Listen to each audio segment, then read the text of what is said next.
அன்பின் வணக்கம். தேன்கூடு வழங்கும் லியோ டால்ஸ்டாய் எழுதிய போரும் வாழ்வும் ஆடியோ புத்தகம். மொழிபெயர்ப்பு TS சொக்கலிங்கம். போரும் வாழ்வும் பகுதி 1, புத்தகம் 5. வாசிப்பவர் ரே விஜயலட்சுமி. அத்தியாயம் 12. படகில் ஆண்ட்ரூ மற்றும் பியர் பேச்சு. மாலையில் இளவரசர் ஆண்ட்ரூவும் பியரும் ஒரு திறந்த வண்டியில் ஏறி பால்ஹில்ஸ் மாளிகைக்கு புறப்பட்டு போனார்கள். இளவரசர் ஆண்ட்ரூ பியரை அடிக்கடி நோட்டமிட்டு மௌனத்தை களைப்பதற்காக இடையிடையே பேசினார். அம்மாதிரி அவர் பேசியது அவர் நல்ல சுவாபத்தில் இருப்பதை காட்டியது.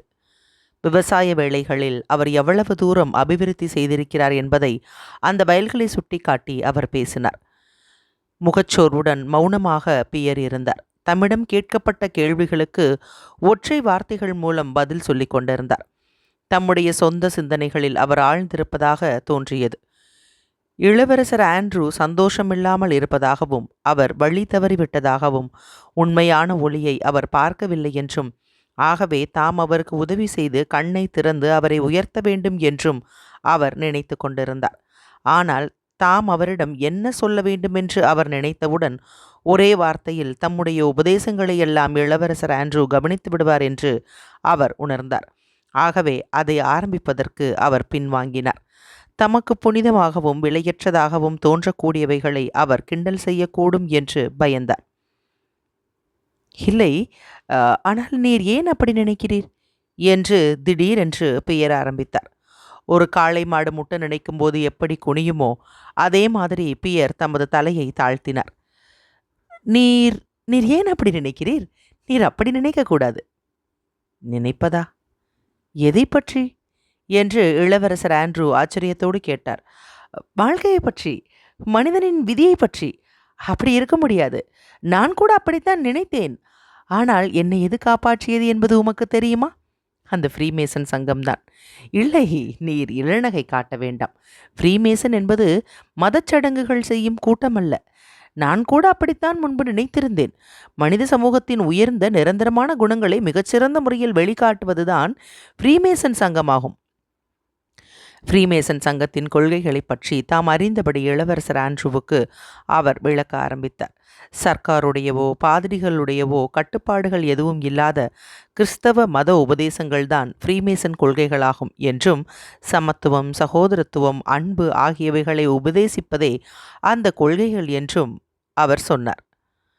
எங்களுடைய அந்த பரிசுத்தமான சகோதரத்துவ கூட்டம்தான் வாழ்க்கையில் உண்மையான அர்த்தத்தை கொண்டிருக்கிறது.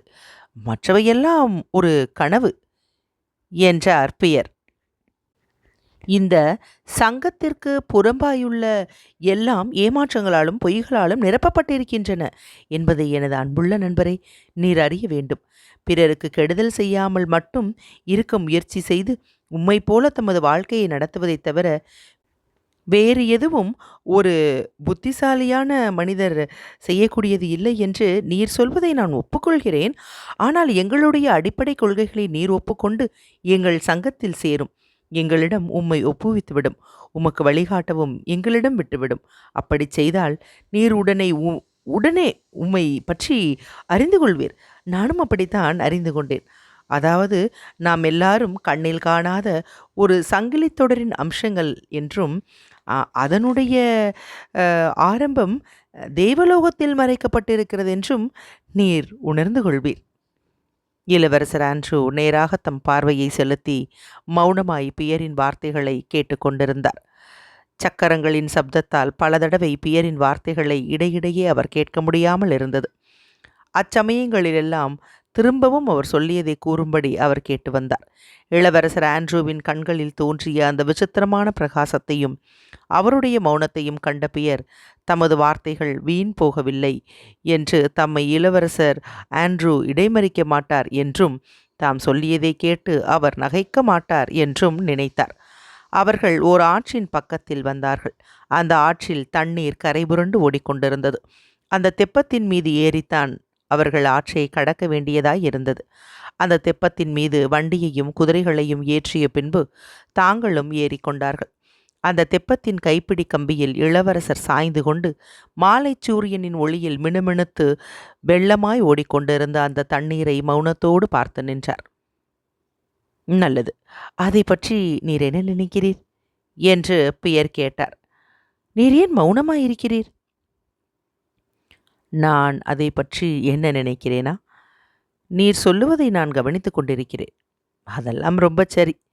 எங்களுடைய சங்கத்தில் சேர்ந்தால் வாழ்க்கையின் நோக்கத்தை பற்றியும் மனிதனின் விதியை பற்றியும் உலகத்தை ஆட்டி வைக்கும் கடவுளை பற்றியும் உமக்கு காட்டுகிறோம் என்று நீர் சொல்லுகிறீர். ஆனால் நாம் யார்? நாம் மனிதர்கள். ஒவ்வொன்றும் உமக்கு எப்படி தெரிகிறது? நீ பார்க்கிற அதை என்னால் மட்டும் ஏன் பார்க்க முடியவில்லை? உலகத்தின் நன்மையும் உண்மையும் ஆட்சி புரிவதை நீர் பார்க்கிறீர். ஆனால் அவற்றை நான் பார்க்கவில்லை. பியர் இடைமறித்தார். எதிர்கால வாழ்க்கையை பற்றி நீர் நம்புகிறீரா என்று அவர் கேட்டார். ஆனால் அவர் பதில் சொல்வதற்கு பியர் அவகாசம் கொடுக்காமல் அவர் திருப்பி கேட்டதை ஒரு மறுப்பாக எடுத்துக்கொண்டார். ஏனெனில் இளவரசர் ஆண்ட்ரூவின் முன்காலத்திய நிரீஸ்வர கொள்கைகளை அவர் அறிவார். உலகத்தில் உண்மையும் நன்மையும் ஆட்சி புரிவதை உம்மால் பார்க்க முடியவில்லை என்று நீர் சொல்லுகிறீர். என்னாலும் பார்க்க முடியாது. நாம் இங்கே வாழ்கிற வாழ்க்கையே எல்லாவற்றிற்கும் முடிவான விஷயம் என்று நினைக்கிற வரையில் அவற்றை நாம் பார்க்க முடியாது. இந்த உலகத்தில், இங்கேயுள்ள இந்த உலகத்தில் அங்கிருந்த வயல்களை பியர் காட்டினார். உண்மை என்பதே கிடையாது. எல்லாம் பொய்யும் தீங்கும் தான். ஆனால் இந்த பிரபஞ்சத்தில், முழு பிரபஞ்சத்தில் உண்மையில் ஆட்சி ஒன்று இருக்கிறது. இன்று பூமியின் குழந்தைகளாக இருக்கிற நாம் நிரந்தரமாக பிரபஞ்சத்தின் குழந்தைகளாக இருக்கிறோம். இந்த அகன்ற சுமூகமான முழுமையில் நானும் ஒரு பாகம் என்பதை என்னுடைய உள்ளத்தில் உணரவில்லையா? தாழ்ந்தவர்களுக்கும் உயர்ந்தவர்களுக்கும் மத்தியில் நான் ஒரு படியாகவோ ஒரு சங்கிலி தொடர்பாகவோ இருப்பதை நான் உணரவில்லையா? இந்த பரந்த பல வகையான சுமூகமான உயிர் ராசிகளிடத்தில் அந்த கடவுள், அந்த பரம்பொருள் நமது கண்களுக்கு வெளியாகவில்லையா? செடி கொடிகளிலிருந்து மனிதனாய் வரக்கூடிய அந்த ஏணியை நான் பார்க்க முடியுமானால் அந்த ஏணி என்னோடு முறிந்து போய்விடும் என்றும் நான் மேலும் மேலும் போக முடியாதென்றும் எதற்காக நினைக்க வேண்டும்? நான் மறைந்து போக முடியாதென்று உணர்கிறேன். ஏனெனில் இந்த உலகத்திலிருந்து மறைவது எதுவும் இல்லை. நான் எப்பொழுதுமே இருந்து வருகிறேன். இதற்கு முன்னாலும் இருந்து வந்திருக்கிறேன். எனக்கு முன்னாலும் எனக்கு மேலாகவும் சக்திகள் இருக்கின்றன என்பதையும், இந்த உலகத்தில் உண்மை இருக்கின்றது என்பதையும் நான் உணர்கிறேன். ஆம், அது ஹெர்டர் என்பவரின் தத்துவம் என்றார் இளவரசர். ஆனால் எனக்கு நம்பிக்கை கொடுக்கக்கூடியது அதுவல்ல அன்புள்ள நண்பரே. வாழ்க்கையும் மரணமும் தான் நம்பிக்கையை கொடுக்கின்றன. ஒருவருக்கு பிரியமாக ஒருவர் இருப்பதையும் அவரோடு வாழ்க்கை கலந்து நிற்பதையும் நாம் பார்க்கிறோம். அவர்களில் ஒருவருக்கு ஒருவர் தவறுகள் செய்து அந்த தவறுகளுக்கு பரிகாரம் செய்ய நினைக்கும் போது திடீரென்று அந்த தவறு செய்யப்பட்டவர் வலிகளாலும் கஷ்டங்களாலும் துன்புற்று திடீரென்று உயிர் நீங்கி விடுகிறார். இந்த இடத்தில் இளவரசர் ஆண்ட்ரூவின் குரல் நடுங்கியது. அவர் திரும்பிக் கொண்டார். ஏன்? இதற்கு பதில் எதுவும் கிடையாதென்று இருக்க முடியாது. பதில் இருக்கிறது என்றே நான் நம்புகிறேன். அதுதான் எனக்கு நம்பிக்கையை கொடுக்கிறது, என்னை நம்பும்படி செய்திருக்கிறது என்று இளவரசர் ஆண்ட்ரூ சொன்னார். ஆமாம், அப்படித்தான். நான் சொல்லிக் கொண்டிருப்பது அதுதானே என்று பியர் கேட்டார். இல்லை, எதிர்கால வாழ்க்கையின் அவசியத்தை பற்றி வாதங்களினால் என்னை நம்பும்படி செய்ய முடியாது. இதோ நான் சொல்லப்போகும் காரணம்தான் என்னை நம்பும்படி செய்தது. அதாவது, கையுடன் கைகோர்த்து இருவர் போய்கொண்டிருக்கும்போது திடீரென்று ஒருவர் அங்கே மறைகிறார். எங்கேயோ போகிறார். திடீரென்று நீர் அங்கே ஒரு பாதாளத்தின் பக்கத்தில் விடப்படுகிறீர். நீர் அந்த பாதாளத்தை உள்நோக்கி பார்க்கிறீர். நானும் உள்நோக்கி பார்த்திருக்கிறேன். நல்லது, அப்புறம் அதுவேதான். அங்கே என்று ஒன்று இருப்பதையும் அந்த அங்கேயில் யாரோ ஒருவர் இருப்பதையும் நீர் அறிவீர். அங்கே என்ற அதுதான் எதிர்கால வாழ்க்கை. யாரோ ஒருவர் என்பதுதான் கடவுள். இளவரசர் ஆண்ட்ரூ பதில் சொல்லவில்லை. குதிரைகளையும் வண்டியையும் எதிர்கரையில் இறக்கி குதிரைகளை வண்டியில் பூட்டினார்கள். சூரியன் அடிவானத்தில் பாதி இறங்கிவிட்டான். மாலை உறைபனி தெப்பத்திற்கு பக்கத்தில் விழுந்து கொண்டிருந்தன. வண்டிக்காரன், வேலைக்காரன், தெப்பக்காரன் ஆகியவர்கள் ஆச்சரியப்படும் விதத்தில் பியரும் ஆண்ட்ரூவும் இன்னமும் தெப்பத்திலேயே நின்று பேசிக்கொண்டிருந்தார்கள். கடவுளும் எதிர்கால வாழ்க்கையும் இருக்குமானால் அங்கே உண்மையும் நன்மையும் இருந்தே ஆக வேண்டும். அவற்றை அடைவதற்கு முயற்சி செய்வதுதான் மனிதனின் மிக உயர்ந்த மகிழ்ச்சியாகும். நாம் வாழ வேண்டும், அன்பு காட்ட வேண்டும். இந்த உலகத்தில் இன்று நாம் வாழ்ந்திருப்பது மட்டுமல்ல, இதற்கு முன்னாலும் இந்த பிரபஞ்சத்தில் வாழ்ந்திருக்கிறோம், இனியும் வாழப்போகிறோம் என்பதில் நாம் நம்பிக்கை கொள்ள வேண்டும் என்று பியர் சொல்லி ஆகாயத்தை சுட்டி காட்டினார். தெப்பத்தில் உள்ள கைப்பிடி கம்பியில் சாய்ந்து கொண்டு பியர் சொல்லுவதை இளவரசர் ஆண்ட்ரூ கேட்டுக்கொண்டிருந்தார். அந்த நீல நிற தண்ணீரில் சூரிய பிம்பம் பிரதிபலிப்பதை தமது நிலைத்த கண்களால் நோக்கி கொண்டிருந்தார். பரிபூரண அமைதி அங்கு நிலவியது. பியர் மௌனமானார். அந்த தெப்பம் அங்கு வந்து நின்று வெகுநேரமாயிற்று. காற்றினால் ஏற்படும் அலைகள் மெதுவாக அதன் மீது அடித்து கொண்டிருந்தன. அந்த அலைகளின் சப்தம் பியர் சொல்லும் வார்த்தைகளுக்கு தாளம் போட்டு, அது உண்மை, அதை நம்பும் என்று குசுகுசுப்பு குரலில் கூறுவதைப் போல இருந்தது. அவர் பெருமூச்சு விட்டார். ஒரு பிரகாசமான குழந்தைத்தனமான கனிவுள்ள நோக்கோடு பியரின் முகத்தை பார்த்து முகம் சிவந்து பரவசமானார். என்றாலும் தம்மை விட உயர்ந்த படியிலுள்ள தமது நண்பரின் முன்பு வெட்கம் கொண்டார். அது அப்படி இருக்குமானால் சரிதான் என்று இளவரசர் ஆண்ட்ரூ சொன்னார். என்றாலும் நாம் போவதற்கு நேரமாகிவிட்டது என்று சொல்லி தெப்பத்திலிருந்து கீழே இறங்கி பியர் காட்டிய வானத்தை பார்த்தார். ஆஸ்டர்லிட்ஜில் அந்த போர் முனையில் அவர் படுத்து கிடந்தபோது அந்த உயர்ந்த என்றென்றும் நிரந்தரமான வானத்தை பார்த்த பின்பு இப்பொழுதுதான் முதல் தடவையாக அவர் பார்த்தார். அவர் உள்ளத்தில் வெகுகாலமாய் தூங்கி கிடந்த ஏதோ ஒன்று, அவர் உள்ளத்தில் இருந்தவைகளில் எல்லாம் சிறந்த ஒன்று அவருடைய உள்ளத்தில் திடீரென்று விழித்து மகிழ்ச்சியும் இனிமையும் கொண்டது. அவர் வாழ்க்கையின் பழக்கமான நிலைமைகளுக்கு திரும்பியவுடன் அந்த உணர்ச்சி மறைந்தது. ஆனால் அந்த உணர்ச்சியை எப்படி வளர்ப்பது என்பது அவருக்கு தெரியாமல் இருந்தாலும் அது அவர் உள்ளத்தில் உறைந்து நிற்கிறது என்பதை அவர் அறிவார். பியரை சந்தித்ததினால் இளவரசர் ஆண்ட்ரூவின் வாழ்க்கையில் ஒரு சகாப்தம் ஆரம்பமாயிற்று. வெளிப்பார்வையில் அவர் பழைய வழியிலேயே வாழ்ந்து வருவதாக தோன்றிய போதிலும் உள்ளத்திலே அவர் ஒரு புதிய வாழ்க்கையை ஆரம்பித்து விட்டார். அத்தியாயம் 12 நிறைவுற்றது. அத்தியாயம் 13. பால்ஹில்ஸில் கடவுளின் குழந்தைகள். பால்ட்ஹில்ஸ் மாளிகையின் முன்வாசலுக்கு இளவரசர் ஆண்ட்ரூவும் பியரும் போய் சேர்ந்தபோது மாலை இருட்டும் நேரமாய்விட்டது. வீட்டை நெருங்கியவுடன் வீட்டின் பின்பக்கத்து முற்றத்தில் பரபரப்பான காரியங்கள் நடந்து கொண்டிருப்பதை பியருக்கு ஆண்ட்ரூ புன்னகையோடு சுட்டிக்காட்டினார். வயோதிகத்தினால் முதுகு குனிந்த ஒரு பெண் தனது முதுகின் மீது ஒரு சாக்கு பையுடனும் ஒரு குட்டையான நீள தலைரோமம் கொண்ட கருப்பு சட்டை அணிந்த ஒரு வாலிபனும் இவர்களின் வண்டி வருவதை பார்த்து பின்வாசலுக்கு ஓடினார்கள். அவர்களுக்கு பின்னால் 2 பெண்களும் ஓடினார்கள். நால்வரும் வண்டியை திரும்பி பார்த்து கொண்டு பயத்தோடு பின்முற்ற மண்டபத்தின் படிக்கட்டுகளில் ஏறினார்கள். அவர்கள்தான் மேரியின் கடவுளின் குழந்தைகள் என்று இளவரசர் ஆண்ட்ரூ சொன்னார். நாம் வருவதை எனது தந்தை வருகிறார் என்று அவர்கள் தவறாக நினைத்து கொண்டிருக்கிறார்கள். இந்த ஒரு விஷயத்தில்தான் அவள் அவருக்கு கீழ்ப்படிவதில்லை. இந்த யாத்ரீகர்களை எல்லாம் விரட்டி அடிக்க வேண்டும் என்று அவர் உத்தரவிடுகிறார். ஆனால் அவள் அவர்களை வரவேற்கிறாள். ஆனால் கடவுளின் குழந்தைகள் என்றால் என்ன என்று பியர் கேட்டார். இதற்கு பதில் சொல்வதற்கு இளவரசர் ஆண்ட்ரூவுக்கு நேரம் இல்லை. அவர்களை சந்திப்பதற்காகவே வேலைக்காரர்கள் வெளியே வந்தார்கள். வயோதிக இளவரசர் எங்கே இருக்கிறார் என்றும் அவர் சீக்கிரம் திரும்புவாரா என்றும் அவர் அவர்களிடம் கேட்டார். வயோதிக இளவரசர் நகரத்திற்கு போயிருந்தார். எப்போது வேண்டுமானாலும் அவர் திரும்பி வரலாம். பியரை தமது ஜாகைக்கு இளவரசர் ஆண்ட்ரூ அழைத்துச் சென்றார்.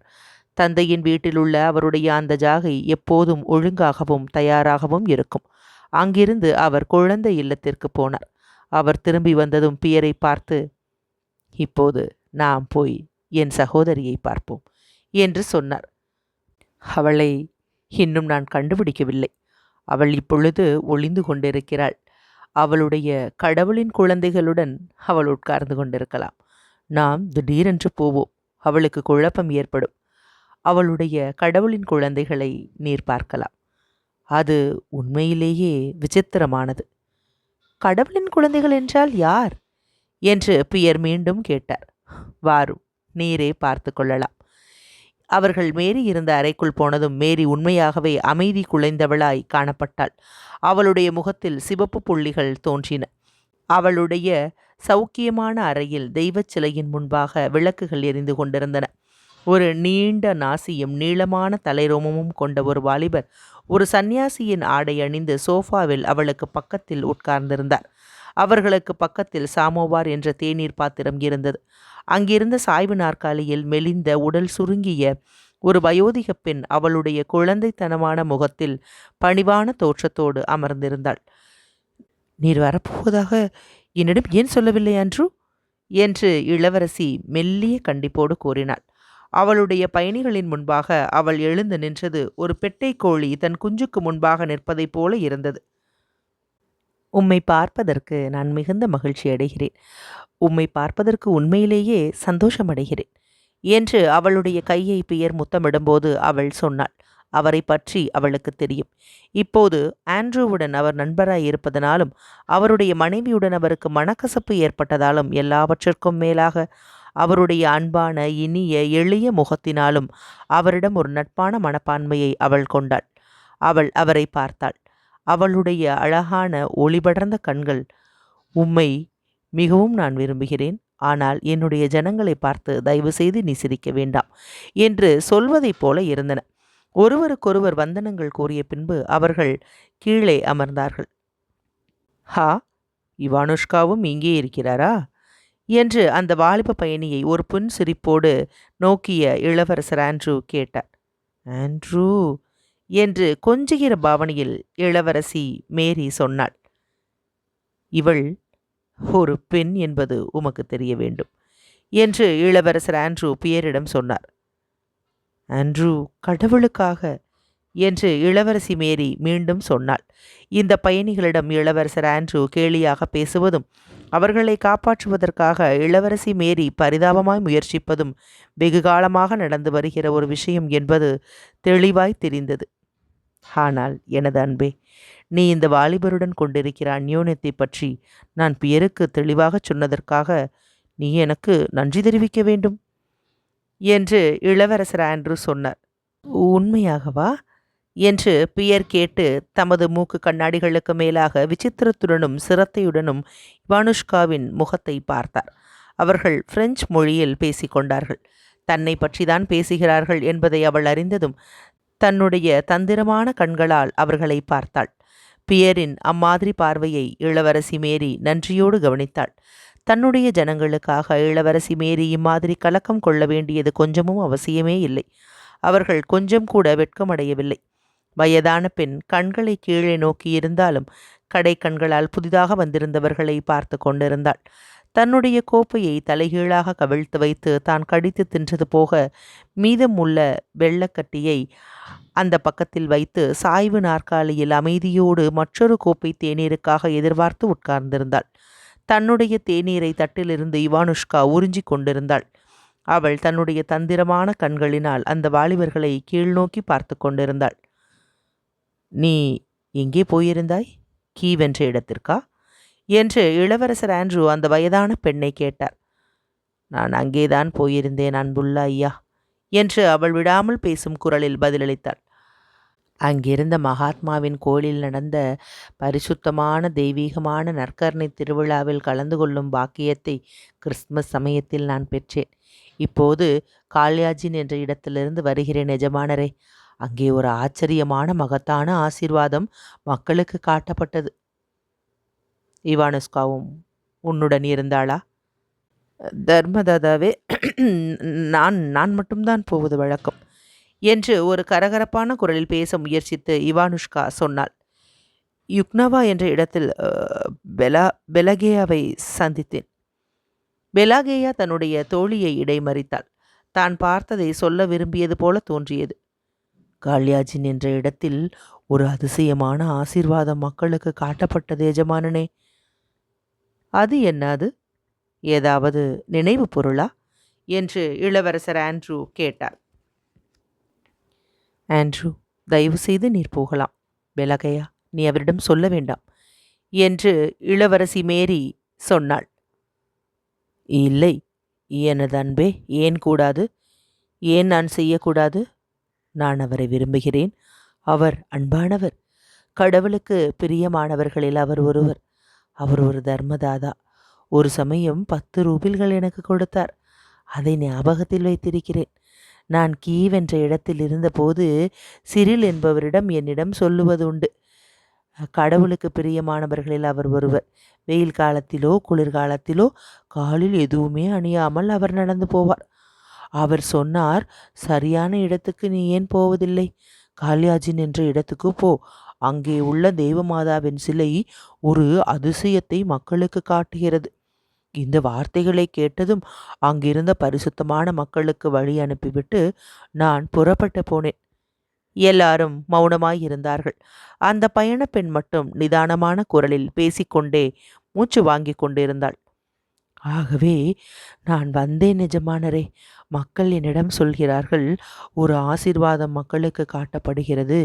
நம்முடைய தேவமாதாவின் கன்னத்திலிருந்து பரிசுத்த எண்ணெய் வடிந்து கொண்டிருக்கிறது. ரொம்ப சரி, ரொம்ப சரி. பின்னால் நீ எங்களுக்கு சொல்லலாம் என்று முகம் சிவந்து இளவரசி மேரி சொன்னாள். நான் நான் அவளை கேட்கும்படி விடுங்களேன் என்று பியர் சொல்லிவிட்டு அவளை பார்த்து, நீயே அதை பார்த்தாயா என்று கேட்டார். ஓ ஆம் எஜமானரே, எனக்கு அந்த பாக்கியம் கிடைத்தது. தேவலோக வெளிச்சம் மாதிரி அந்த முகத்தில் ஒளி பிரகாசித்தது. அந்த தேவலோக மாதாவின் கன்னத்திலிருந்து சொட்டு சொட்டாக. ஆனால் என் அன்பே, அது ஒரு மோசடியாக இருக்க வேண்டும் என்று கவனமாய் கேட்டுக்கொண்டிருந்த பெயர் அந்த யாத்ரீகரிடம் குழந்தைத்தனமாய் சொன்னார். ஓ எஜமானரே, நீர் என்ன சொல்லுகிறீர் என்று பீதியடைந்த அந்த பெலாகேயா கூச்சலிட்டு தனக்கு ஆதரவுக்காக இளவரசி மேரியிடம் திரும்பினாள். இவையெல்லாம் மக்களை ஏமாற்றுவதற்கு என்று பியர் திரும்பவும் சொன்னார். இயேசு கிறிஸ்து பிரபுவே என்று அந்த பயணப்பெண் தனக்கு சிலுவை கூறி காட்டிக்கொண்டு கூச்சலிட்டாள். அம்மாதிரி பேச வேண்டாம் எஜமானரே. இதை நம்பாத ஒரு ஜெனரல் அங்கே இருந்தார். அவர் சந்நியாசிகளை ஏமாற்றுக்காரர் என்று சொன்னார். இதை அவர் சொல்லி முடித்ததும் உடனே அவர் குருடரானார். அவருடைய கனவில் கீவ் நகரில் உள்ள பாதாள புதைகுழியைச் சேர்ந்த பரிசுத்த கன்னிமாதா தோன்றி, நீ என்னை நம்பு, உன்னை பூரணமாக குணப்படுத்துகிறேன் என்று சொன்னாள். உடனே அவர், என்னை அந்த கன்னிமாதாவிடம் அழைத்து போங்கள் என்று கெஞ்சினார். இந்த அசல் உண்மையை நான் உமக்கு சொல்லுகிறேன். நானே இதை பார்த்தேன். ஆகவே அவரை முழு குருடராக இருந்த அவரை அந்த கன்னிமாதாவிடம் நேராக அழைத்து வந்தார்கள். அவர் நேராக அவளிடம் சென்று கீழே விழுந்து, என்னை முழுமையாக குணமாக்குவாயாக. எனக்கு ஜார் சக்கரவர்த்தி என்னை கொடுத்தாரோ அதை நான் உனக்கு கொடுத்து விடுகிறேன் என்று சொன்னார். அதை நானே பார்த்தேன் எஜமானரே.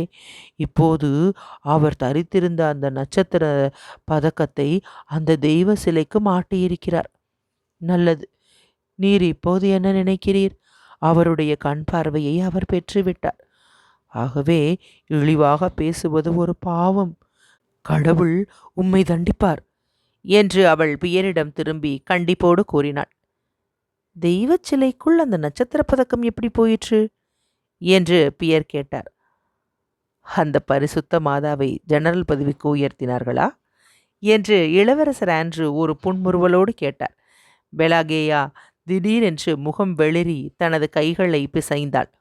ஓ எஜமானே, எப்பேற்பட்ட பாவம்! உமக்கு ஒரு புத்திரன் இருக்கிறான் என்று அவள் ஆரம்பித்தாள்.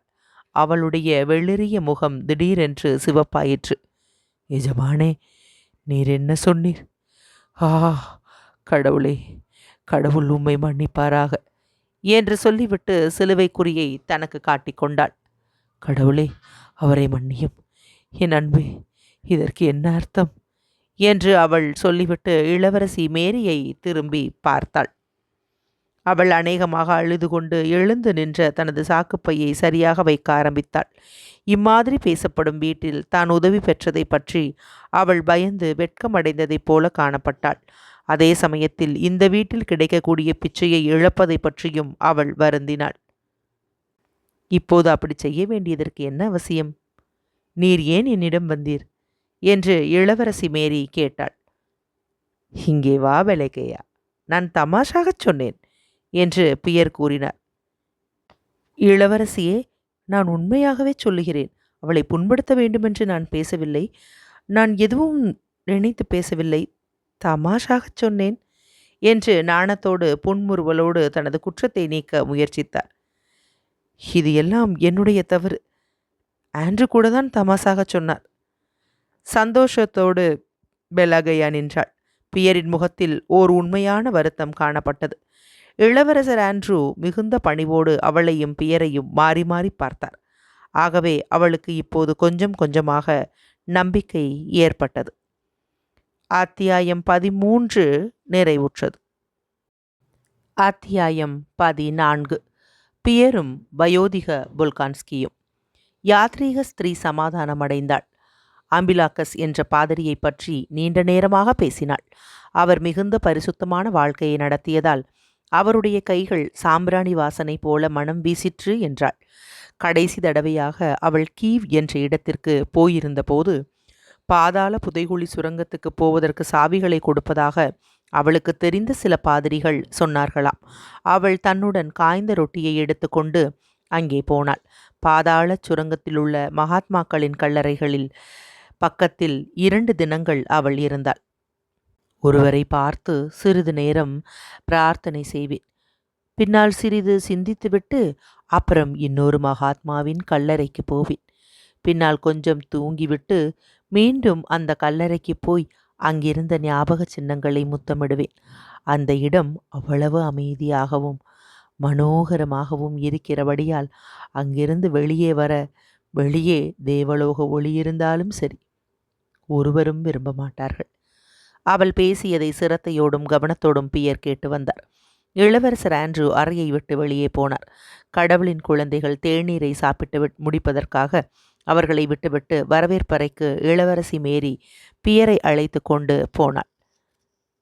நீர் மிகுந்த அன்பாய் இருக்கிறீர் என்று அவள் அவரிடம் சொன்னாள். ஹோ, அவளை புண்படுத்த வேண்டுமென்று உண்மையாகவே நான் விரும்பவில்லை.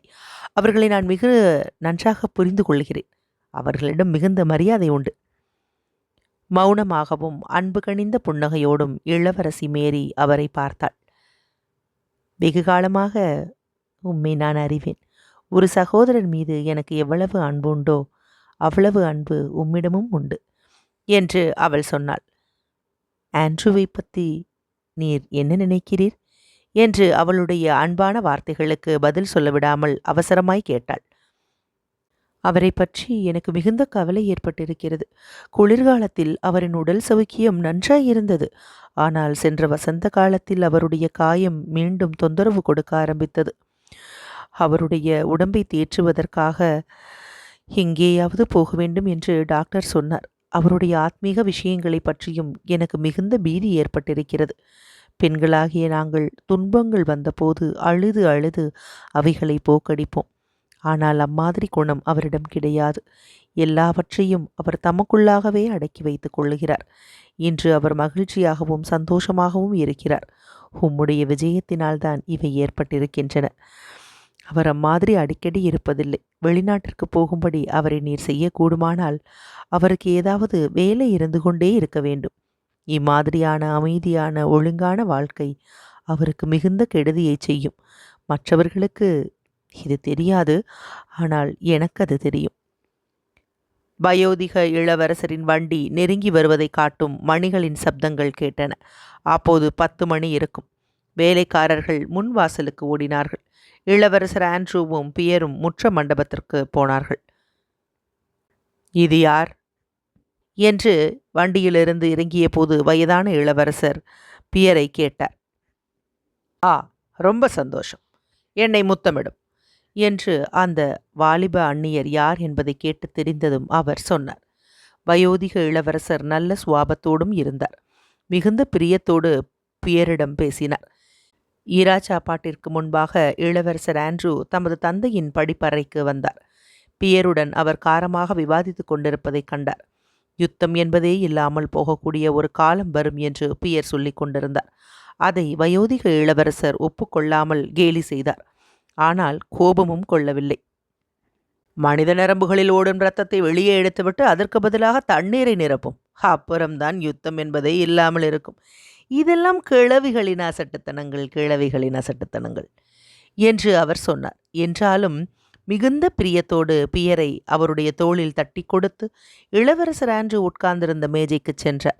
இளவரசர் ஆண்ட்ரூ இந்த உரையாடலில் கலந்து கொள்ள பிரியப்படாமல் தமது தந்தை நகரத்திலிருந்து கொண்டு வந்திருந்த கடிதங்களை பார்த்து கொண்டிருந்தார்.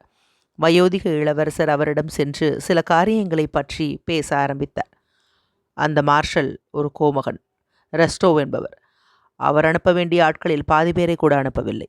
அவர் நகரத்திற்கு வந்து டின்னருக்கு வரும்படி என்னை அழைத்தார். நான் அவருக்கு ஒரு அழகான டின்னர் கொடுத்தேன். இங்கே இதை பார். நல்லது எனது பையனே என்று தனது மகனை பார்த்து வயோதிக இளவரசர் பேசிக்கொண்டிருந்தார். பியரை தோளில் தட்டி கொடுத்தார். ஒரு சிறந்த பேர்வழி உனது நண்பர். நான் அவர் மீதும் பிரியம் கொள்ளுகிறேன். அவர் என் உள்ளத்தை கிளறுகிறார். புத்திசாலித்தனமான காரியங்களை ஒருவர் சொன்னாலும் அவற்றை கேட்பதற்கு ஒருவருக்கு பிடிப்பதில்லை. ஆனால் இந்த ஆசாமி வெறும் குப்பைகளை பேசினாலும் கூட ஒரு வயோதிக உள்ளத்தில் கிளர்ச்சி ஏற்படுகிறது. நல்லது, நீங்கள் போகலாம். நீங்கள் போங்கள். ஒருவேளை உங்களோடு வந்து ராஜாப்பாடு நான் சாப்பிடலாம். மற்றொரு விவாதத்தை அப்போது வைத்துக்கொள்வோம். என்னுடைய குஞ்சு முட்டாளான இளவரசி மேரியோடு பிரியமாயிரும் என்று பியர் போகும்போது அவர் சொன்னார். இளவரசர் ஆண்ட்ரூவின் நட்பில் உள்ள பலத்தையும் கவர்ச்சியையும் பால்ஹில்ஸுக்கு இப்போது வந்த பின்புதான் பியர் முழுவதுமாக அறிந்தார். அவருடன் உள்ள தொடர்பில் அந்த கவர்ச்சி அவ்வளவு அதிகமாக காட்டப்படவில்லை. ஆனால் அவருடைய குடும்பத்தாருடன் கொண்ட தொடர்பில்தான் அந்த கவர்ச்சி முழுமையாய் விளங்கியது. கடுமையான அந்த வயோதிக இளவரசர், அமைதியான பயந்த இளவரசி மேரி, இவர்கள் இருவரையும் அவர் இன்னமும் நன்றாய் அறியாமல் இருந்தாலும் அவர்களுடைய ஒரு பழைய நண்பனைப் போல பியர் உணர ஆரம்பித்தார். அவர்கள் எல்லாரும் ஏற்கனவே அவர் மீது பிரியம் கொள்ள ஆரம்பித்தார்கள். பயணிகளிடம் அவர் காட்டிய கண்ணியத்தைக் கண்டு இளவரசி மேரி மனம் கவர்ந்தாள். தமது பிரகாசமான பார்வையால் அவரை நோக்கினாள். 1 வயது குழந்தையான அந்த குஞ்சு இளவரசர் நிக்கலஸ் கூட பியரை பார்த்து புன்னகை கொண்டு அவர் தன்னை தமது கைகளால் எடுத்து கொள்ளும்படி விட்டுவிட்டான். மைக்கேல் இவானாவிச்சும் குமாரி பௌரியனும் வயோதிக இளவரசருடன் பியர் பேசிக் கொண்டிருந்த போது இனிமையான புன்னகையோடு அவரை பார்த்தார்கள். இராச்சா பாட்டிற்கு வயோதிக இளவரசர் வந்தார். பியருக்காகவே தான் அவர் அங்கே வந்தார். அந்த வாலிபர் வந்திருந்த 2 நாட்களிலும் அவர் மிகுந்த அன்பு காட்டினார். மீண்டும் வரவேண்டும் என்று சொன்னார். பியர் புறப்பட்டு போய்விட்டார். அதன் பின்னால் அந்த வீட்டுக்காரர்கள் சந்தித்த போது பியரை பற்றி பேசினார்கள். புதிதாக வந்த ஒருவர் புறப்பட்டு போன பின்புதான் அவரை பற்றிய அபிப்பிராயங்களை மக்கள் சொல்லுவது உண்டு. அதே மாதிரி பியரை பற்றியும் பேச ஆரம்பித்தார்கள். ஆனால் ஒருவர் கூட அவரை பற்றி நல்ல வார்த்தைகளைத் தவிர வேறு எதையும் சொல்லவில்லை. இம்மாதிரி நடப்பது அபூர்வம். அத்தியாயம் 14 நிறைவுற்றது. அத்தியாயம் 15. நிக்கலஸ் தன் பட்டாளத்தில் சேருதல். ரெஸ்டோ தமது ரஜா முடிந்து திரும்பினார். அவர் திரும்பிய பின்புதான் அவருக்கும் டெனிசோவுக்கும் அவருடைய பட்டாளம் முழுவதற்கும் இடையே இருந்த உறவு எவ்வளவு நெருக்கமாய் இருந்தது என்பதை உணர்ந்தார். மாஸ்கோவில் அவருடைய வீட்டிற்கு பக்கத்தில் அவர் நெருங்கிய போது எம்மாதிரி உணர்ச்சி கொண்டாரோ அதே மாதிரி உணர்ச்சியை தமது பட்டாளத்தை நெருங்கிய போதும் கொண்டார். சீருடையில் பித்தான்களை அணியாமல் தமது பட்டாளத்தை சேர்ந்த ஒரு குதிரை வீரர் நின்று கொண்டிருந்ததை முதலில் பார்த்தார். சிவப்பு தலைமுடியை உடைய டெமென்டிவ் என்பவரையும் அவர் அடையாளம் கண்டுகொண்டார். பழுப்பு நிற குதிரைகள் கட்டி போட்டிருப்பதையும் பார்த்தார். அச்சமயம் லாவ்ருஷ்கா சந்தோஷத்தோடு தனது எஜமானரிடம் கோமுகன் வந்துவிட்டார் என்று கூச்சலிட்டான். படுக்கையில் படுத்து தூங்கிக் கொண்டிருந்த டெனிசோவ் அந்த களிமண் குடிசையில் இருந்த அவரை ஆலிங்கனம் செய்வதற்காக அலங்கோலமாய் வெளியே ஓடி வந்தார். அங்கிருந்த அதிகாரிகளும் அங்கு கூடி புதிதாய் வந்தவரை வரவேற்றார்கள். ரெஸ்டோ தமது வீட்டிற்கு வந்தபோது எப்படி அவருடைய தாயாரும் தகப்பனாரும் சகோதரியும் அவரை ஆலிங்கனம் செய்தபோது அவருக்கு மகிழ்ச்சி கண்ணீர் பொங்கி தொண்டை அடைத்ததோ அதே மாதிரி இப்போதும் ஏற்பட்டு அவரால் பேச முடியவில்லை. பட்டாளம் கூட ஒரு வீடுதான். பெற்றோர்களின் வீட்டைப் போலவே மாற்ற முடியாத அருமையும் மதிக்க முடியாத மதிப்பும் கொண்டதுதான். அந்த கமாண்டரிடம் போய் ஆஜரானார். முன்னால் அவர் பார்த்த அதே பட்டாளத்தில் அவருக்கு வேலை கொடுக்கப்பட்டது. அவர் தமது அலுவலை மேற்கொண்டு குதிரைகளுக்கான தீனியை சேகரிப்பதற்காக வெளியே போனார். மீண்டும் தமது பட்டாளத்தில் உள்ள மற்ற விஷயங்களையும் கவனிக்கலானார். ஒரே மாதிரி வழியில் தாம் போக வேண்டியிருப்பதையும் தமது சுதந்திரம் பறிபோய்விட்டதையும் அவர் உணர்ந்தார். ஆனால் அதே மாதிரியான சாந்தத்தையும் தார்மீக ஆதரவையும் அவர் தமது வீட்டில் இருக்கும்போது எம்மாதிரி உணர்ந்தாரோ அதே மாதிரி இங்கேயும் உணர்ந்தார். வெளி உலகத்தில் சரியான காரியம் எது என்று தெரியாமல் தவறான தீர்மானத்தை செய்ய வேண்டியது இருக்கலாம். ஆனால் இங்கே பட்டாளத்தில் அம்மாதிரி எதுவும் கிடையாது. தமது காரியங்களை பற்றி விளக்கிச் சொல்வதற்கு இங்கே ஒரு சோனியாவும் கிடையாது. அந்த இடத்திற்கு போக வேண்டும், இந்த இடத்திற்கு போகக்கூடாது என்று காரியங்களும் இங்கு கிடையாது. 24 மணி நேரத்தையும் பற்பல விதமான வழிகளில் செலவிடுவது போல இங்கே செய்ய முடியாது. வெளியே கணக்கற்ற மக்கள் இருந்த போதிலும் ஒருவர் கூட மற்றவரை நெருக்கமாகவோ அல்லது தூரமாகவோ இருப்பதில்லை. அம்மாதிரி இங்கு எதுவும் கிடையாது. வெளி உலகத்தில் தமது தந்தையுடன் இருந்ததைப் போல நிச்சயமற்ற எண்ணிக்கையற்ற பண விவகாரங்கள் இங்கே கிடையாது. டோலகாவிடம் அவர் பயங்கரமாய் தோற்றதைப் போல தோல்விகளும் இங்கே கிடையாது. இங்கே பட்டாளத்தில் எல்லாம் தெளிவாகவும் எளிதாகவும் இருந்தன. முழு உலகமும் சமமற்ற 2 பிரிவாக பிரிக்கப்பட்டிருந்தது. ஒன்று அங்குள்ள பாவ்லாக்ராட் பட்டாளம், மற்றொன்று அந்த இராணுவத்திலுள்ள மற்ற பட்டாளங்கள். வேறு எதையும் பற்றி இவருக்கு எவ்வித கவலையும் கிடையாது. இவருடைய பட்டாளத்தில் ஒவ்வொன்றும் வரையறுக்கப்பட்டிருந்தன. உதவி அதிகாரி யார், கேப்டன் யார், நல்ல மனிதன் யார், கெட்ட மனிதன் யார், எல்லாவற்றையும் விட நல்ல தோழர் யார், இவையெல்லாம் தெளிவாய் இருந்தன. பட்டாளத்தில் உள்ள கடைக்காரர் கடனுக்கு சரக்குகள் கொடுப்பார். 4 மாதங்களுக்கு ஒரு தடவைதான் ஒவ்வொருவருக்கும் சம்பளம் வரும். ஆகவே எதை பற்றியும் நினைப்பதற்கோ தீர்மானிப்பதற்கோ அவசியம் கிடையாது. கெட்டது என்று பாவ்லாக்ராட் பட்டாளத்தில் எதை சொல்லுகிறார்களோ அதை செய்யாமல் இருப்பது ஒன்றுதான் ஒவ்வொருவரும் பின்பற்ற வேண்டிய வேலை. ஒரு உத்தரவு கொடுக்கப்பட்டவுடன் தெளிவாகவும் நிச்சயமாகவும் சொல்லப்பட்டுள்ள அந்த உத்தரவை நிறைவேற்றி வைக்க வேண்டியதுதான் ஒருவருடைய வேலை. இவ்வளவையும் செய்துவிட்டால் மற்றவையெல்லாம் நன்றாகவே இருக்கும். இம்மாதிரியான வரையறுக்கப்பட்ட நிலைமைகளை கொண்ட இந்த பட்டாளத்தின் வாழ்க்கையில் மீண்டும் அவர் நுழைந்த பின்பு ஒரு களைப்பான மனிதர் படுக்கையில் படுக்கவுடன் எப்படி சந்தோஷமாகவும் சிரம பரிகாரமாகவும் நினைப்பாரோ அதே மாதிரி ரெஸ்டோவும் நினைத்தார். இந்த படையெடுப்பில் பட்டாளத்தில் உள்ள வாழ்க்கை அவருக்கு மிகுந்த ரம்மியமாய் இருந்தது. ஏனெனில் டோலகாவிடம் அவர் இழந்ததற்கு பின்னால் தம்முடைய தவறுக்காக பரிகாரம் செய்ய வேண்டுமென்று அவர் முடிவு செய்து கொண்டார். அதாவது ஒரு முதல் தரமான தோழராகவும் முதல் தர அதிகாரியாகவும் எல்லா விதங்களிலும் ஒரு சிலாக்கியமான மனிதராகவும் தாம் நடந்து தம்முடைய குற்றத்திற்கு பரிகாரம் தேட வேண்டும் என்று அவர் நினைத்தார். அம்மாதிரி முதல் தரமான மனிதராக மாறுவது இந்த உலகத்தில் மிகுந்த கஷ்டமான காரியம். ஆனால் பட்டாளத்தில் அது சாத்தியமான காரியம். அவருடைய குடும்பத்தார்கள் அவரை அந்த மன கஷ்டத்திலிருந்து தேற்றுவதற்கு எவ்வளவோ சொன்னார்கள் என்றாலும் அவரால் அதை மறக்க முடியவில்லை. தமது நஷ்டத்தை 5 வருஷங்களில் தமது பெற்றோருக்கு திரும்ப கொடுத்து விடுவதென்று அவர் தீர்மானித்தார். வருடத்திற்கு அவருக்கு 10,000 ரூபில்கள் வந்து கொண்டிருந்தன. இப்போது 2,000 ரூபில்களை மட்டும் தாம் எடுத்துக்கொண்டு மீதமுள்ளதை தமது பெற்றோரிடம் பட்ட கடனுக்காக கொடுப்பது என்று முடிவு செய்தார். புல்டுஸ்கிலும் ப்ரூலிஷ் ஐலாவிலும் நடந்த யுத்தங்களில் பல முன்னேற்றங்களையும் பின் ஓட்டங்களையும் செய்து முடித்த பின்பு நமது இராணுவம் பார்டென்ஸ்டைன் என்ற இடத்தில் கூடி நின்றது. சக்கரவர்த்தியின் விஜயத்திற்காகவும் புதிய படையெடுப்பு ஆரம்பிப்பதற்காகவும் அது காத்து கொண்டிருந்தது. அந்த இராணுவத்தில் 1805ஆம் ஆண்டு வருடத்து படையெடுப்பில் கலந்து கொண்ட பாவ்லாக்ராட் பட்டாளத்திற்கு வேண்டிய நபர்களை ருஷ்யாவில் சேகரித்து வந்தார்கள். ஆனால் அந்த படையெடுப்பின் ஆரம்ப போராட்டங்களில் வந்து கலந்து கொள்ள அவர்களால் முடியவில்லை. தாமதமாய் வந்தார்கள். அவர்கள் புல்டுஸ்கிலோ அல்லது ப்ரூலிஷ் ஐலாவிலோ வந்து சேர்ந்து கொள்ளவில்லை.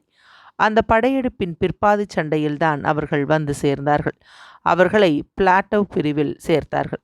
பிளாட்டவ் பிரிவு இராணுவத்தின் மூல பலத்திற்கு புறம்பாக சுயேட்சையாக நடந்து வந்தது. பல தடவை பாவ்லாக்ராட் பட்டாளத்தின் சில பிரிவுகள் எதிரியுடன் துப்பாக்கிச் சண்டை போட்டு பல வீரர்களை கைது செய்து மார்ஷல் அவுனி நாட்டின் வண்டிகளையும் கைப்பற்றினார்கள். ஏப்ரல் மாதத்தில் முற்றிலும் நாசமாய்ப்போன ஒரு ஜெர்மன் கிராமத்திற்கு பக்கத்தில் சில வாரங்கள் பாவ்லாக்ராடுகள் அங்கிங்கு போகாமல் நிறுத்தி வைக்கப்பட்டார்கள். உறைபனி முடியும் காலம் வந்தது. எங்கு பார்த்தாலும் சேராகவும் குளிராகவும் இருந்தது. ஆறுகளில் உள்ள ஐஸ் கட்டிகள் வெடித்தன. ரஸ்தாக்கள் போக்குவரத்திற்கு தகுதியற்றதை ஆயின. பல தினங்களாக பட்டாளத்தில் உள்ள வீரர்களுக்கு உணவுப் பொருள்களோ அல்லது குதிரைகளுக்கு தீனிகளோ சப்ளை செய்யப்படவில்லை. வண்டிகள் வர முடியாமல் இருந்தபடியால் வீரர்கள் பிரிந்து போய் மக்கள் காலி செய்துவிட்டு போன கிராமங்களுக்கு சென்று உருளைக்கிழங்கு கிடைக்குமாவென்று தேடினார்கள். ஆனால் இது கூட அவர்களுக்கு மிக சொற்பமாகவே கிடைத்தது. சாப்பிடக்கூடியவைகளை எல்லாம் சாப்பிட்டு தீர்த்து விட்டபடியால் கிராம குடிகள் அங்கிருந்து ஓடிவிட்டார்கள். யாராவது அங்கே தங்கியிருந்தால் அவர்கள் பிச்சைக்காரர்களை விட மோசமான நிலைமையில் இருந்தார்கள். அவர்களிடமிருந்து பறிக்கக்கூடியது எதுவும் இல்லை. வழக்கமாகவே சிப்பாய்கள் அனுதாபமற்றவர்களாய் இருப்பார்கள். அப்படியிருந்தும் இப்போது பிச்சைக்காரர்கள் போன்றிருந்த மக்களை பார்த்ததும் அவர்களிடம் பறிப்பதை விட்டு தங்களிடம் உள்ளதை சிறிது கொடுத்தார்கள். பாவ்லா கிராஃப்ட் பட்டாளத்தைச் சேர்ந்தவர்கள் யுத்தத்தில் கலந்து கொண்டதனால் காயமடைந்தவர்கள் 2 பேர்கள்தான். ஆனால் பசியினாலும் பிணியினாலும் பாதிக்கும் மேற்பட்டோர்களை பட்டாளம் இழந்தது. ஜுரத்தினால் கஷ்டப்படுகிற சிப்பாய்களோ அல்லது கேவலமான உணவினால் வீங்கிப்போன சிப்பாய்களோ, தங்களுடைய கால்களை இழுத்து வைத்து நடக்கக்கூட முடியாத சிப்பாய்களோ தாங்கள் யுத்த முனைக்கு போக தயாராயிருந்தார்களே ஒழிய ஆஸ்பத்திரிகளுக்கு போக விரும்பவில்லை. ஏனெனில் ஆஸ்பத்திரிகளுக்கு போனால் சாவு நிச்சயம் என்பது அவர்களுக்கு தெரியும். இளவேநீர் காலம் ஆரம்பமானதும் பூமியிலிருந்து செடிகள் முளைக்க ஆரம்பித்தன. ஆஸ்பராகஸ் என்ற தண்ணீர் விட்டான் கிழங்கு செடிகளைப் போல அவை தோன்றின. அவற்றிற்கு மாஷ்காவின் இனிப்பான கிழங்கு என்று எதற்காகவோ சிப்பாய்கள் பெயரிட்டார்கள். அது மிகவும் கசப்பாய் இருந்தது. என்றாலும் வயல்களில் அவர்கள் சுற்றி திரிந்து தங்கள் உடைவாள்களினால் அவற்றை தோண்டி எடுத்து உண்டு வந்தார்கள். அவை கெடுதலானவை என்றும் அவற்றை உண்ணக்கூடாது என்றும் இராணுவத்தில் உத்தரவு போட்டிருந்தும் சிப்பாய்கள் அதை கவனிக்கவில்லை. அதை உண்டு வந்ததால் ஒரு புதிய வியாதி அங்கே சிப்பாய்களிடம் தோன்ற ஆரம்பித்தது. கால்களும் கைகளும் முகமும் வீங்கலாயின. அந்த கிழங்கை உண்டுதான் இந்த வியாதி ஏற்பட்டது என்று டாக்டர்கள் சொன்னார்கள். இப்படியெல்லாம் இருந்தும் கூட டெனிசோவின் பட்டாளத்தில் உள்ள வீரர்கள் இந்த மாஷ்காவின் இனிப்பு கிழங்குகளே முக்கியமாக உண்டு வந்தார்கள். ஏனெனில் அவர்களுக்கு பிஸ்கோத் கொடுத்து 2 வாரங்கள் ஆயின. அப்போதும் ஒரு ஆளுக்கு அரை பவுண்டு வீதமே கொடுத்தார்கள். அவர்களுக்கு கடைசியாக கொடுத்த உருளைக்கிழங்குகளும் முளைவிட்டு கடினமாய் போயின. வீடுகளின் கூரைகளை பிரித்து அந்த வைக்கோல்களை குதிரைகளுக்கு 2 வாரங்கள் தீனியாக போட்டு வந்தார்கள். ஆகவே குதிரைகள் பயங்கரமான விதத்தில் மெலிந்து காணப்பட்டன. இம்மாதிரியான கஷ்டங்கள் இருந்தபோதும் சிப்பாய்களும் அதிகாரிகளும் வழக்கம் போல வாழ்ந்து வந்தார்கள். அவர்களுடைய முகங்கள் வீங்கி இருந்த போதிலும் சீருடைகள் கிழிந்திருந்த போதிலும் மேஜர் அழைப்புக்கு அந்த குதிரை வீரர்கள் ஒழுங்காக அணிவகுத்து நின்றும் மற்ற காரியங்களை ஒழுங்காய் கவனித்து வந்தும் தங்கள் குதிரைகளை ஒழுங்காய் தேய்த்துவிட்டு ஆயுதங்களை நன்றாக பாலிஷ் செய்தும் வந்தார்கள். குதிரை தீனிகளுக்கு பதிலாக வீடுகளின் கூரைகளுள்ள வைக்கோல்களை இழுத்து கொண்டு வந்தார்கள். சாப்பிடுவதற்காக அண்டாக்களை சுற்றி அவர்கள் உட்கார்ந்து பசியோடு எழுந்த போதிலும் அவர்களுக்கு கிடைத்த மோசமான உணவை பற்றியும் பசியை பற்றியும் தமாஷ் செய்வதை மட்டும் அவர்கள் விடவில்லை. தங்களுக்குள்ள அவகாசமான வேளைகளில் வழக்கம் போல சொக்கப்பனைகள் கொளுத்துவதும் நிர்வாணமாக அதன் முன்பு நின்று காய்ந்து கொள்வதும் புகை குடிப்பதும் கெட்டுப்போன உருளைக்கிழங்குகளை வென்று சாப்பிடுவதும் பாட்டம்கின்னும் சுபேராவும் நடத்திய படையெடுப்புகளை பற்றிய கதைகளை கேட்டுக்கொண்டும் சொல்லிக்கொண்டும் இருப்பதும் அல்லது அலேஷாவின் கதைகளை கேட்பதும் அல்லது பாதிரியின் வேலைக்காரனான மிகோல்காவுடன் பேசுவதுமாக நேரங்களை கழித்து வந்தார்கள். வழக்கம் போல் அதிகாரிகள் 2வர்களாகவோ 3வர்களாகவோ சேர்ந்து கூரையில்லாத பாதி பாழடைந்த வீடுகளில் வசித்து வந்தார்கள். தங்களுடைய வீரர்களுக்கு வேண்டிய உணவுகளையும் உருளைக்கிழங்குகளையும் வைக்கோல்களையும் சேகரிப்பதற்கு பெரிய அதிகாரிகள் முயற்சித்தார்கள். ஆனால் வாலிபர்கள் மேலே சொல்லியதைப் போல தங்கள் நேரங்களை செலவிட்டும் சீட்டு விளையாடியும் வந்தார்கள். அவர்களிடம் ஏராளமாக பணம் இருந்தது. ஆனால் உணவுதான் கிடைக்கவில்லை. அந்த படையெடுப்பின் போக்கை பற்றி அவர்கள் பேசிக்கொள்வதே அபூர்வம். ஏனெனில் நிச்சயமாக எதுவும் தெரியவில்லை. மற்றொரு காரணம், அந்த படையெடுப்பு பொதுவாக மிகுந்த மோசமாக நடந்து வருகிறது என்று அவர்களுக்கு ஒரு நிச்சயமில்லாத உணர்ச்சி இருந்து வந்தது. முன்போலவே ரஸ்டோவ் டெனிசோவுடன் வசித்து வந்தார். அவர்கள் ரஜாவிலிருந்து திரும்பியது முதல் எப்பொழுதையும் விட அதிகமான நட்பாயிருந்தார்கள். ரஸ்டோவின் குடும்பத்தை பற்றி டெனிசோ எப்பொழுதும் பேசுவதில்லை.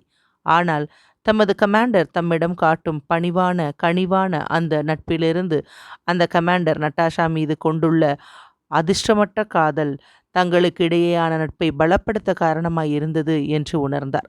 ஆபத்தான இடங்களுக்கு ரஸ்டோவை டெனிசோவ் கூடியவரை அபூர்வமாய்த்தான் அனுப்புவார். ஒரு சண்டைக்கு போய் திரும்பி வந்த பின்பு அவர் சௌக்கியமாக திரும்பியதைக் கண்டு மகிழ்ச்சியோடு வரவேற்பார். குதிரை தீனிக்காக ரஸ்டோவ் சுற்றி வந்தபோது ஒரு பாழடைந்த கிராமத்தில் உணவுப் பொருள் கிடைக்குமா என்று விசாரிக்க வந்தார். அங்கே ஒரு குடும்பத்தை ரஸ்டோவ் கண்டார். போலந்துவாசிகளான ஒரு வயோதிகரும் அவருடைய குமாரியும் அவள் கையில் ஒரு குழந்தையும் இருந்தனர். அவர்கள் பாதி உடைகள் கூட இல்லாமல் பசியால் வாடி கால்களினால் நடக்க முடியாமல் மிகுந்த பலவீனமாயிருந்தார்கள். ஒரு வண்டியை ஏற்பாடு செய்வதற்கு கூட அவர்களிடம் பணம் இல்லாமல் இருந்தது. அவர்களை ரஸ்டோவ் தாம் தங்கியிருந்த இடத்திற்கு அழைத்து வந்து தம்முடைய ஜாகையிலேயே அமர்த்தி வைத்தார். அந்த வயோதிகர் சௌக்கியமாகிற வரையில் சில வாரங்கள் அங்கேயே வைத்து கொண்டிருந்தார். அவர்களுடைய தோழர்களில் ஒருவர் ஒரு நாள் பெண்களை பற்றி பேசிக் கொண்டிருக்கும் போது ரஸ்டோவை புண்படுத்த ஆரம்பித்தார். அங்குள்ள மற்றவர்களை விட ரஸ்டோவ் தான் மிகுந்த தந்திரக்காரர் என்றும் அவரிடம் உள்ள அந்த அழகிய போலிஷ் பெண்ணை தம்மை அறிமுகப்படுத்தி வைப்பதால் அவருக்கு என்ன நஷ்டம் என்றும் கேட்டார். இந்த பேச்சை ரஸ்டோவ் ஒரு அவமதிப்பாக எடுத்துக்கொண்டு கோபத்தினால் பொங்கினார். அந்த அதிகாரியை பார்த்து இனிமையற்ற பல விஷயங்களை அவர் சொன்னார். அச்சமயத்தில் டெனிசோவ் தலையிடாமல் இருந்திருந்தால் அது ஒரு டூயல் சண்டையில் வந்து முடிந்திருக்கும். அந்த அதிகாரி போன பின்பு டெனிசோவ் அவருடைய முன்கோபத்திற்காக கடிந்தார். அந்த போலிஷ் பெண்ணிடம் ரஸ்டோவுக்கு எவ்விதமான உறவு என்பதை அவர் கூட அறியார். ரஸ்டோவ் அதற்கு பதில் சொன்னார். நீர் எது வேண்டுமானாலும் சொல்லும். அவள் எனக்கு ஒரு சகோதரியை போன்றவள். ஆகவே அந்த அதிகாரி பேசியது என்னை எம்மாதிரி துன்புறுத்தியது என்பதை என்னால் சொல்ல முடியாது. ஏனென்றால் நல்லது, அதுதான் காரணம். டெனிசோவ் அவருடைய தோளில் தட்டி கொடுத்து ரஸ்டோவை பார்க்காமல் அந்த அறையிலேயே வேகமாக முன்னும் பின்னும் நடந்து வந்தார். ஆழ்ந்த உணர்ச்சி கொண்டிருந்த வேளைகளில் அவர் அப்படி செய்வது வழக்கம். ஹா, ரஸ்டோவ்களான நீங்கள் எம்மாதிரியான கோபக்காரர்கள் என்று முணங்கினார். அவருடைய கண்களில் கண்ணீர் இருப்பதை ரஸ்டோவ் கவனித்தார். அத்தியாயம் 15 நிறைவுற்றது.